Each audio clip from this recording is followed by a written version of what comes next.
primary care providers. And once the emergency cases or the patient is very ill,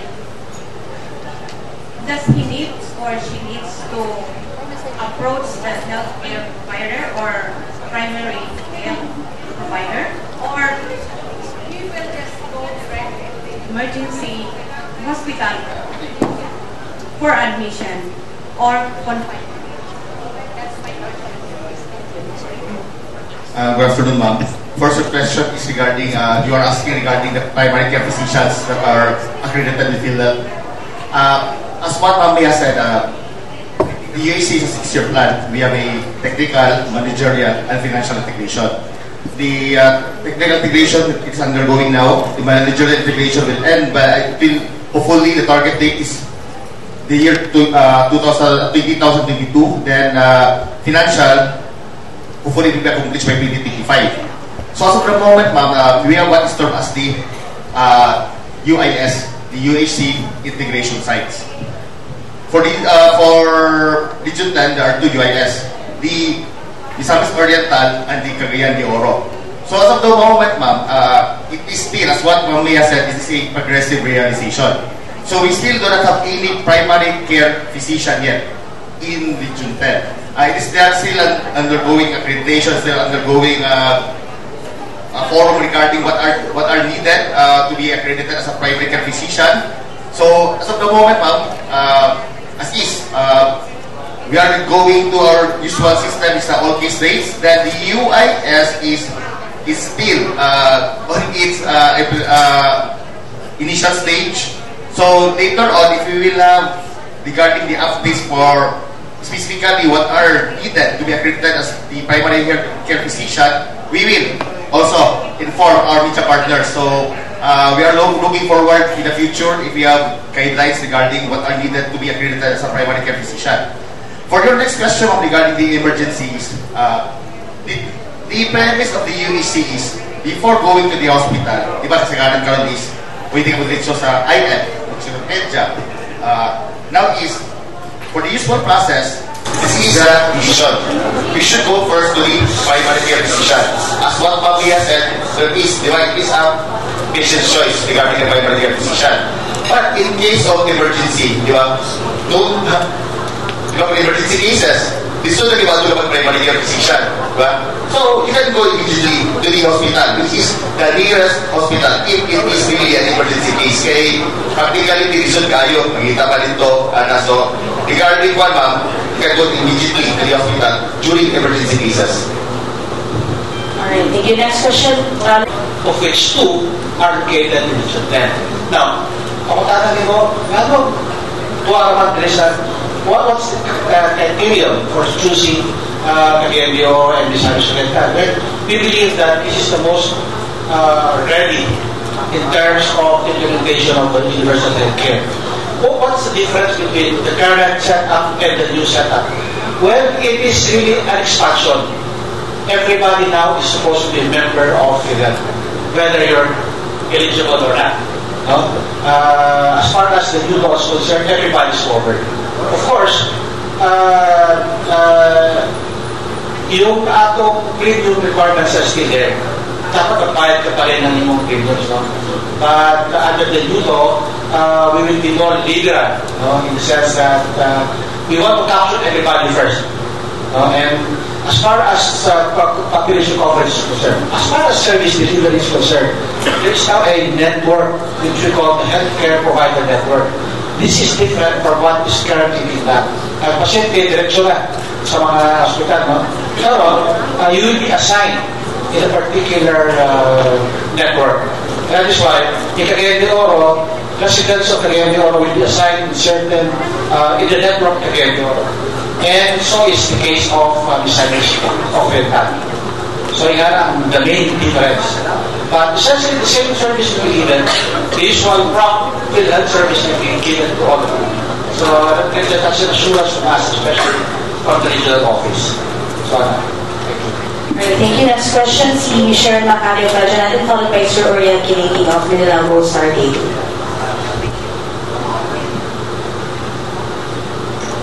Good afternoon to our panelists. Number one, on the issues of the unpaid claims from the hospitals that we've been trying to address. Now we are looking at the bigger picture. We have unpaid claims that is amounting to 9 billion.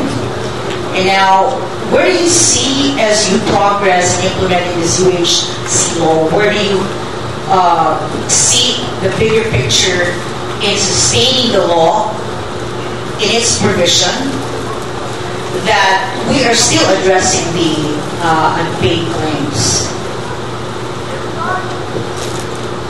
Good afternoon, ma'am. Regarding the unpaid claim they are still in process. If it is a good claim, we are given 60 days to pay the claims.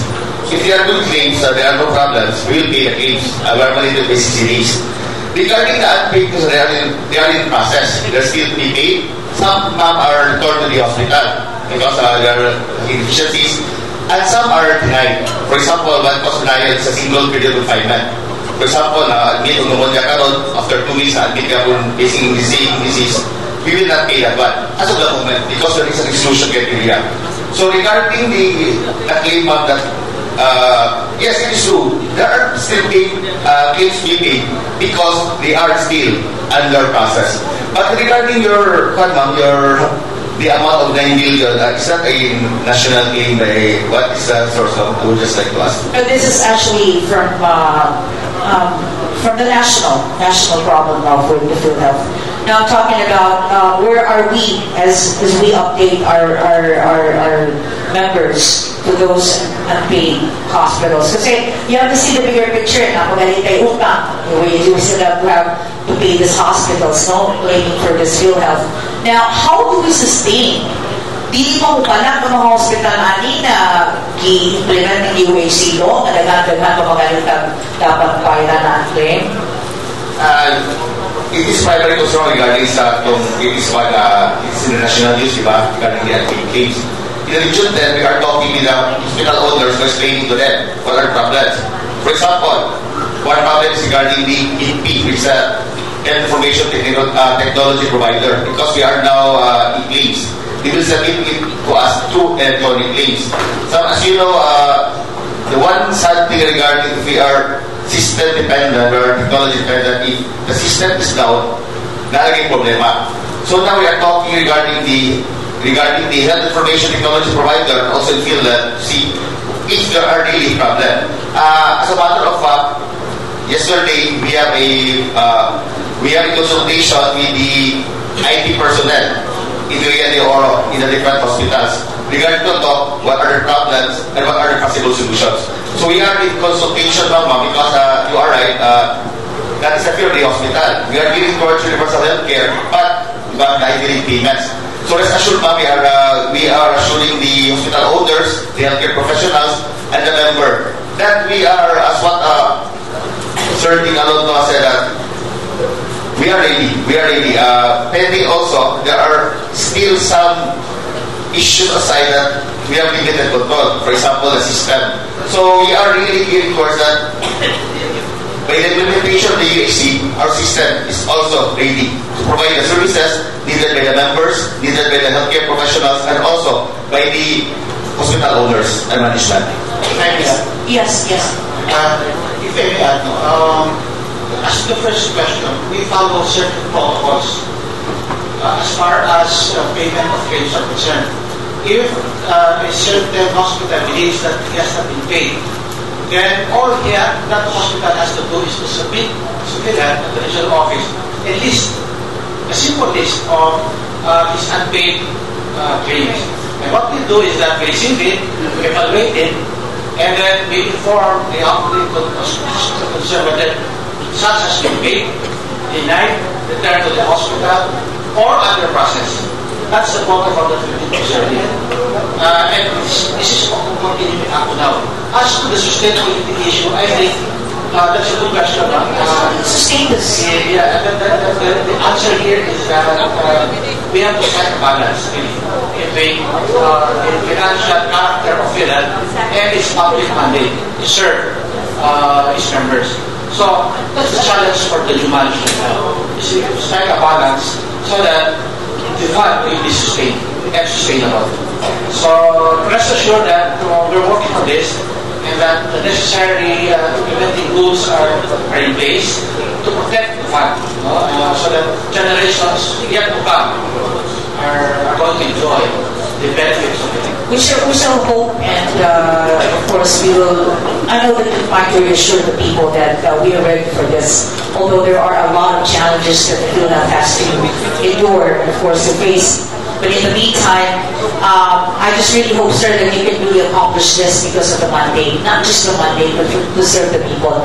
Now, ang last na kong question, sir, is to clarify lang din, sir, under the UHC law, that you said, now, sa pag-include ba yun, or do you still have to pay the premium payments? Okay, this is under the protection of the people, no? Under the UHC law, yung mandate maka na protektado ang tanan, maka binipisyo ang tanan.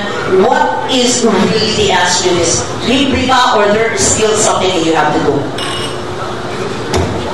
That is really, it is not free. It is not free. We are social. I just wanted to clarify, but it's not really free. Yes, we are social health insurance. As what Ma'am Bea said is, it is automatically covered.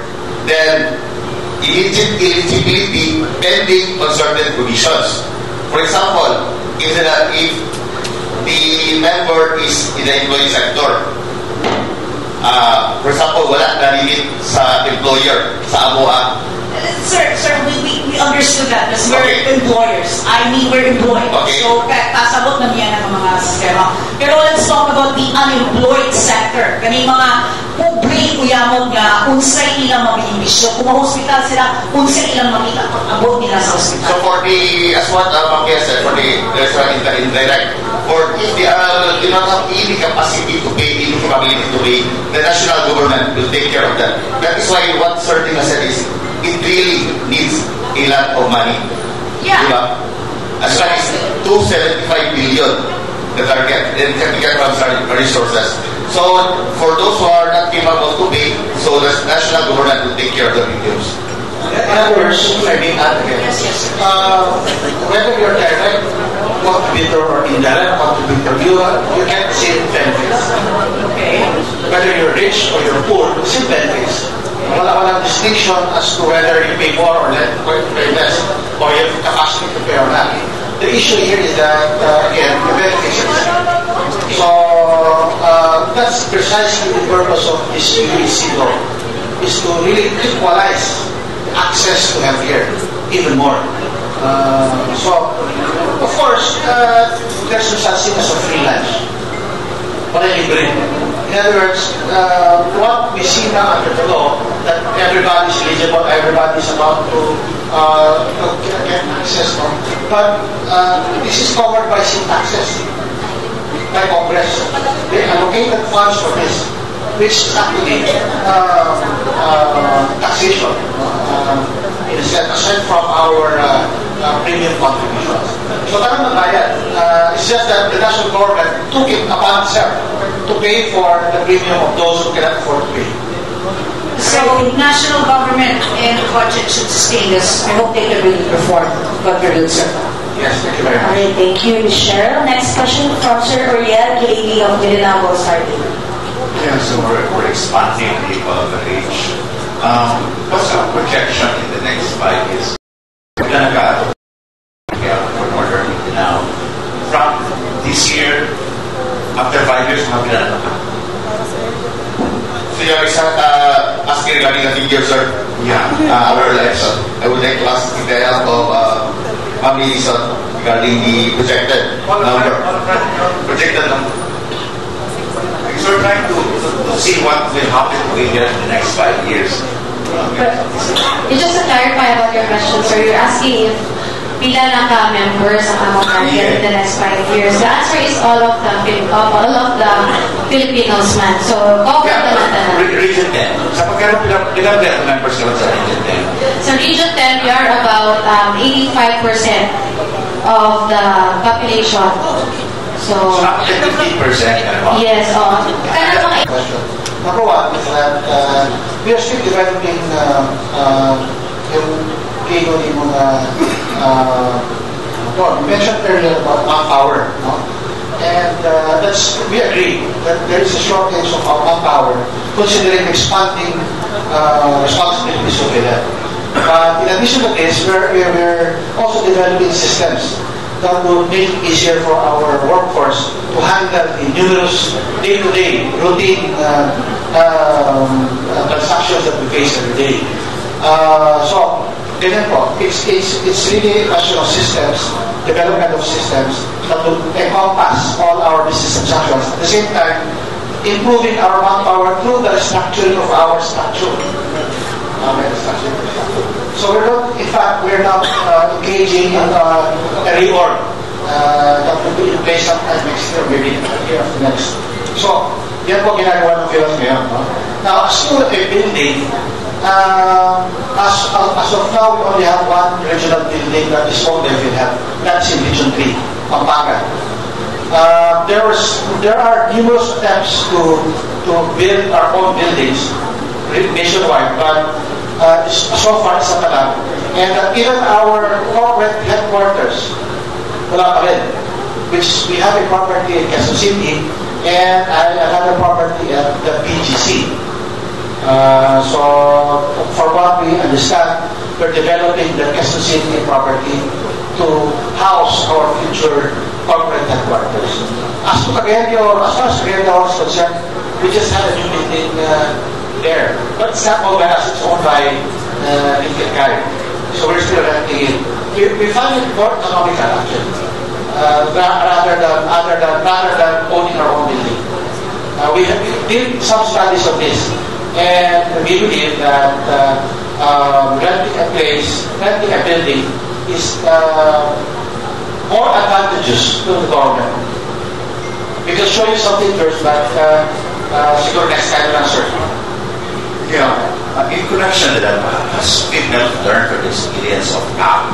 When CAP constructed so many buildings nationwide, and at the time when they were about to pay their scholars for the benefits, they couldn't hardly, their money is in fixed assets, they cannot liquidate the money to pay for their members.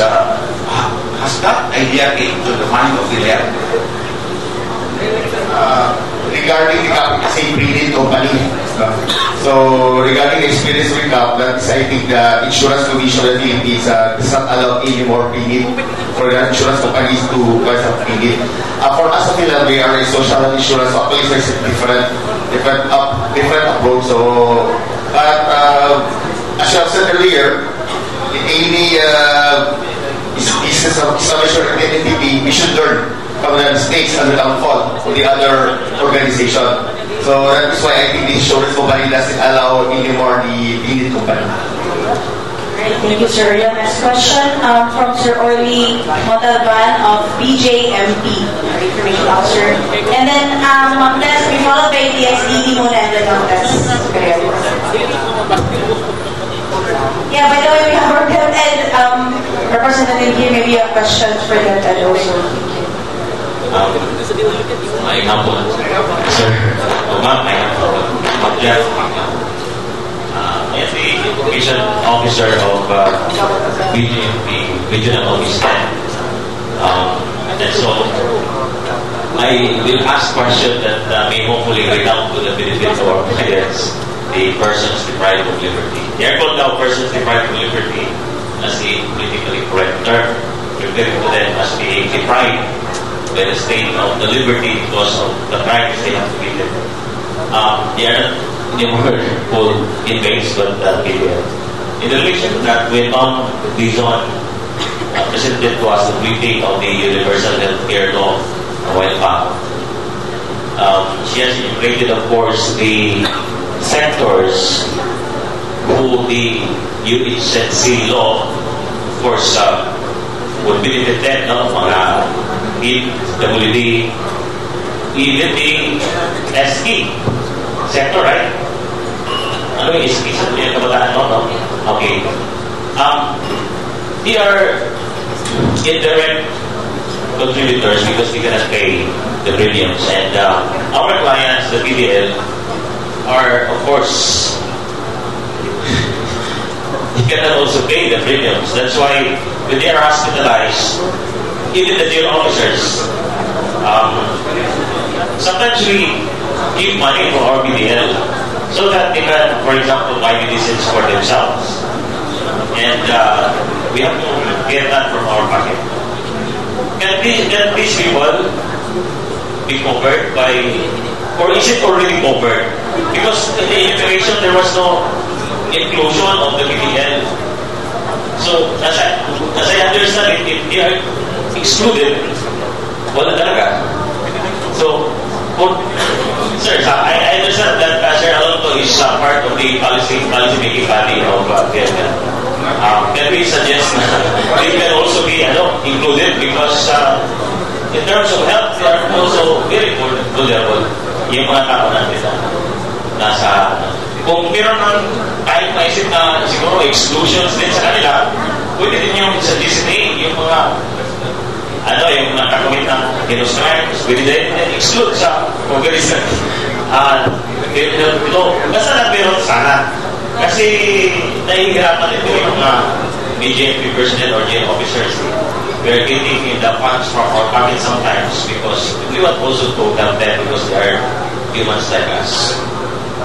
Sir, si Sir Alonso, magpapakamay po yan. Your concern, sir, is hindi na-expand ba? Wala na itong category regarding the person deprived of liberty. But if we will base on the premise of the universal healthcare, from the word is universal, it should overall. Yes. So, because they are deprived of liberty, they have do not have any specific means of income in order that they will have the means to compute. So, based on the Universal Healthcare Act is that, it will cover all Filipinos. So, actually, sir, it's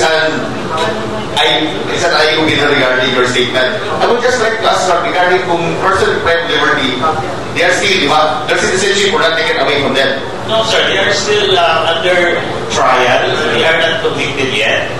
And if their conviction is below 3 years, they will remain in the BJP facility. If over 3 years or beyond 3 years, they will be transferred to the PO4. So that's how it works. And these people are, most of them are poor. They cannot even pay for their meals. That's why some of them even just choose to commit crimes to be there, our facilities to be fed. Something like that. These are realities in our society that we also need to address if our mandate is to help our people especially.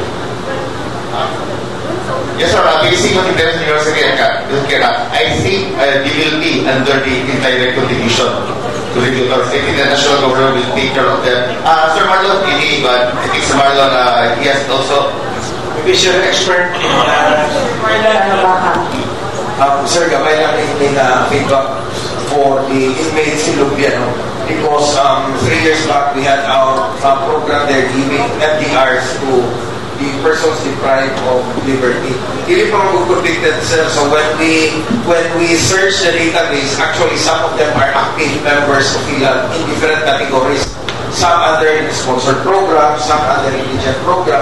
There were even mga inmates dito, sir, na under the employed sector na hindi lang medyo nakasalan din sa Malao. So they are, some of them are active members of PhilHealth and we distributed an MDR inside the CTJ. That CTJ naman ito ang kongki at tuwan. So yun na ang status, sir, okay, wala pa mga condition. Some of them are still members of PhilHealth. That is why they can avail of the PhilHealth benefits. Alright. Thank you, sir. So, ang ako lang concern is, yes, napupunto yung uban yung anak, but they are not, kami na lagi na employee sila, di ba? Napo yung mga uban yun na, they have no education really. Dito na to, there is PhilHealth or what. Nakuhin sila dito, as in, wala ako sa may kuha na nila, wala isa ito, ba? Public yun, ilan sa bukid, kunya. Kunin nga na, mas mais puro na ito lang makategorize. We can specifically categorize so that we cannot be excluded. Okay? Kung naamag sila sa lista, naalaman tayo lista niya, nagpasabot kung wala ka lihamagod na sector, of course, you are excluded. Okay? Naman na sa balaod, what is not included is excluded. Di ba? So, muna na itong kasabot mo. At least, categorize dito as one of the sectors na makabilitin sa USC law. Thank you. Yes, sir. That's a very good input that we will also elevate to our head office for policy consideration. However, I think na ay isa ka concern na dapat na tubagon because katong na-mention yung mga excluded. In fact, under the UHC, dili man sila excluded. We want them to be included. So, i-mention naman ni Marlon earlier na some of them are actually existing members of PhilHealth, no? So whether employed sila or already members of the NHTS and so on. So katong mga already members, they can avail right away. Katong mga dili members or wala pa gina-register sa PhilHealth, they can be registered with PhilHealth once they get confined or once they visit the primary care provider. So kung kinanglan sila primary care, maato na sila sa primary care provider, i-register na sila dito. So we do not exclude anyone under the UHC. No-cover na gihapon sila. But I would like to thank you for bringing that up because gwapo na siya nga dapat i-apply siya dito sa mga specific provisions of the law. Thank you. Alright, thank you for that. Next question would be from the XDD. Sir, can you state your name and then followed by Montes Baluyos? Good afternoon, sir. And ma'am. Pag magsunod na Universal Health Care Act, sa assurance na to sa publiko na hindi po mahimulos ang mga hospital sa pagpataas usap sila mga balay-runong sa tabal. That is a very good question, sir. Actually, there is a provision in the law that it shall entail there are guidelines for monitoring the hospitals. As what Papa said earlier, when the question is, it entails a lot of money in order to make this law to realize this objective. So, aside from we are giving benefits to the members, in our end, we should also monitor the utilization of the hospital if they are involved or if they are really admitting patients who really need to be hospitalized. So rest assured, sir, and we are really finding ways to strictly monitor the hospitals in order to avoid the problem, so that we can safeguard the fund of the people. Under the new law, we will not anymore be accrediting hospitals providers. We're now going to enter into contracts with them. In other words, a contract is an agreement. And in that agreement, nakabutan ito on the terms of the agreement. And if such agreement is being violated, then therefore there are corresponding sanctions against the erring provider. So that's part of the UHC objective, really to regulate hospitals and to really make sure that your apprehensions are minimized as far as runaway prices are concerned. Thank you, sir. Si ma'am to sa PhilHealth, after ma-integrate ang PhilHealth sa subject sa mga pera, kung sa impact mo sa mga students, nakatabang ba ako po? Thank you, sir. Good afternoon, everyone. My name is sir. Actually, as early as now, we cannot determine yet the impact.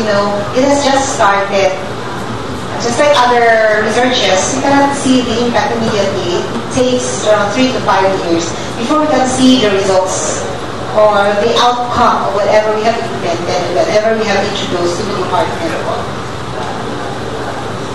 Alright, thank you. Next, last two questions siguro from Montes Baluyos and followed by Stephanie of Salsar Super Balita. Yes, Montes, from COPC. First of all, congratulations, PhilHealth, of course, DepEd, for the first regional PhD. My question is this the first PhD? Want to say that this will be conducted again? Will this be a yearly activity of PhilHealth? And then, if so, where do we get the funds? As we all know, hindi basta-basta ang magkanda ko buwan at activities. Kung every year na siya, we get the funds and we sustain. This is a good activity, especially for our schools and our students. Just like kanang mga different PhDs, water districts, population, and now na ay natugang ng PhilHealth. So every year, nahimo na rin siya nakuhan na isa sa activities na nag-look forward sa mga estudyante.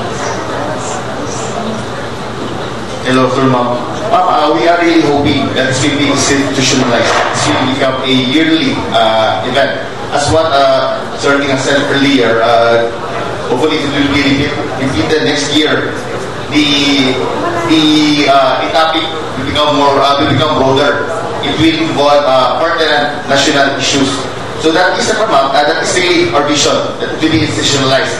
But as you have said earlier, the challenge is regarding the budgetary part. So, as you know, one good thing regarding this PhD is we are developing the youth. We are really very proud and we are really very happy with the performance of the students during the PhD.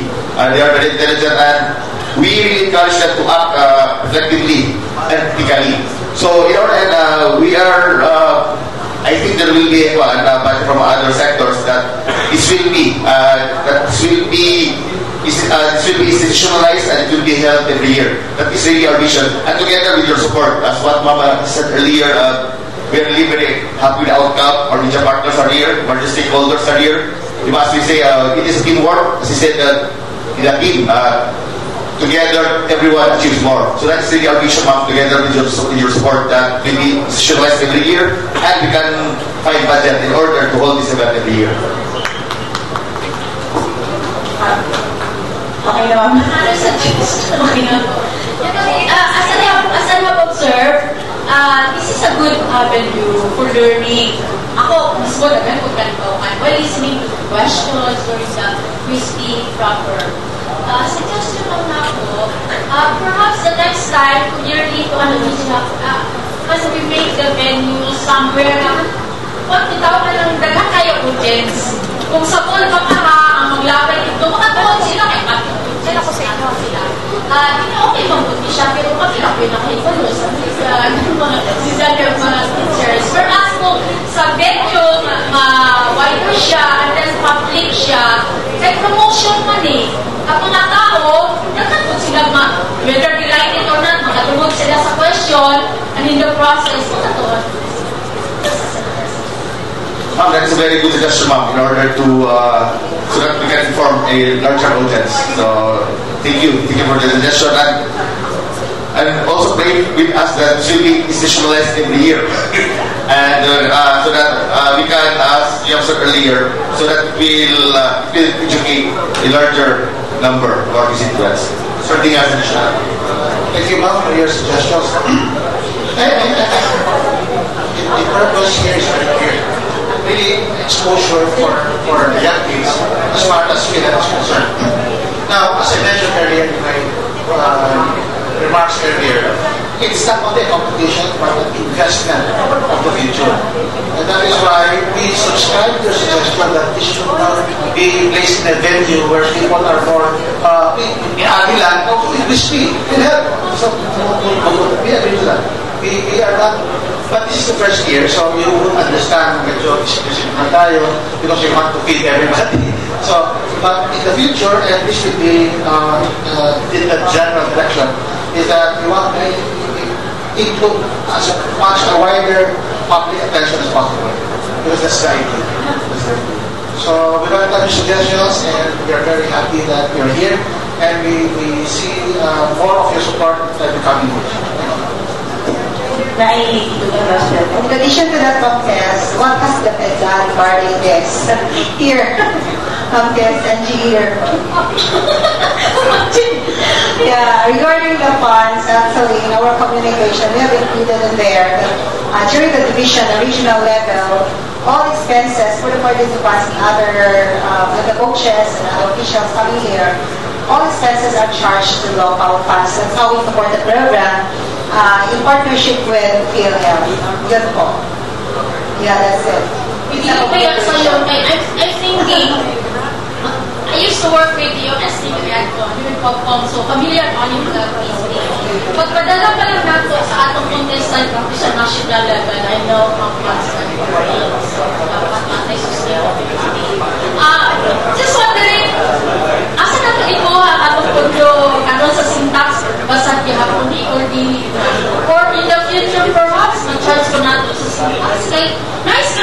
mga promotions PhilHealth actually has promotional budget, no? Precisely for this kind of exposures. Every year, may annual budget for this. So, again, as mentioned by Ma'am Paul, this is a collaborative effort. So, but the main, I understand it, the main expense comes from PhilHealth. But there is an essence here of collaboration. As to the budget itself, meron pong yearly expense dito for this purpose. Alright, thank you, Ma'am Tess. Next question from Stephanie Berganio, and then the last question will be from Sir Mike Baños. Regarding po sa UHCL, naana ba may list karon sir sa eastern provinces na i-implement ang kanilang nabalakaw since kadunay mo budang madulog ang CDO misor nga ga-ibig nila mga pilot city ang CDO pilot province thank you sir. So, as what Sir Tina said, all over the country there are 33 UIS sites. So, in Cagayan, in region 10, there are 2. Cagayan de Oro, Misamis Oriental. So, we are in frequent coordination with them together with the Department of Health because this is a concerted effort between the Department of Health, PhilHealth, and the institutions involved. So, for the Misamis Oriental Hospitals, as of the moment, it will involve the different government hospitals under the provincial government. For the Cagayan de Oro, it will involve our city hospital, which is the J.R. Bora Memorial Hospital. So regarding the details, we are still in coordinating with together with DOH in order to have regarding what you call the workflow or how to implement smoothly these UIS sites. In addition to that, Sir, apart from our collaboration with the Department of Health under the UHCO, one specific attribute or feature of this new law is that PhilHealth is now going to be establishing closer ties with our LGUs.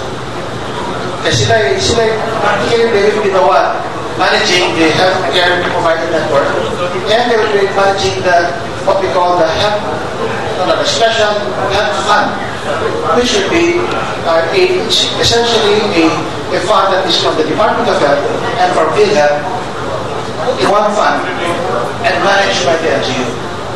That is, in the case of, again, the Office of the City,